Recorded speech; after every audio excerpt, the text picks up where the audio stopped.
চট্টগ্রাম শাহ আমানত আন্তর্জাতিক বিমানবন্দরে যাত্রী বেড়েছে, তবে কমতে শুরু করেছে বিভিন্ন দেশের সঙ্গে সরাসরি ফ্লাইট। বর্তমানে মধ্যপ্রাচ্যগামী সরাসরি ফ্লাইট চালু রয়েছে। ফলে ব্যবসায়ী থেকে পর্যটক সবাইকেই দেশের বাইরে আকাশপথে যেতে হলে রাজধানী ঢাকা হয়ে যেতে হচ্ছে। চট্টগ্রাম থেকে সুমন গোস্বামীর ক্যামেরায় আরিস আহমেদের পাঠানো রিপোর্ট।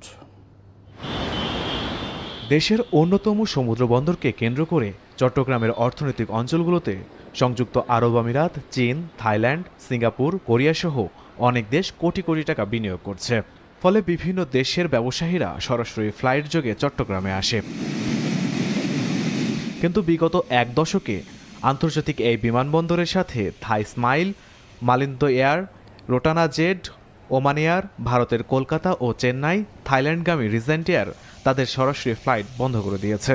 এতে ভোগান্তিতে পড়েছে ব্যবসায়ীরা।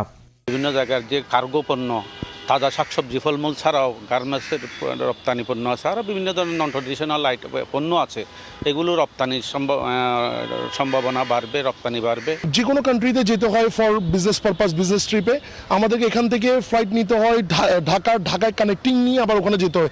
অনেক সময় ফ্লাইট মিসের ইস্যুস থাকে, ডিলেজ ইস্যুস থাকে, এগুলোর কারণে আমাদেরকে ওখানে ওয়েট করতে হয়। এমনও হয় আমি আমার কলিগ প্রায় ব্যবসায়ীকে দেখছি যে দুইটা কানেক্টিং ফ্লাইট দুইটা নিয়ে রাখতে, যে যেটা একটা মিস করলে আরেকটা ধরে যেতে পারে। তো এইসব প্রবলেমগুলো কিন্তু অনেক হিউজ।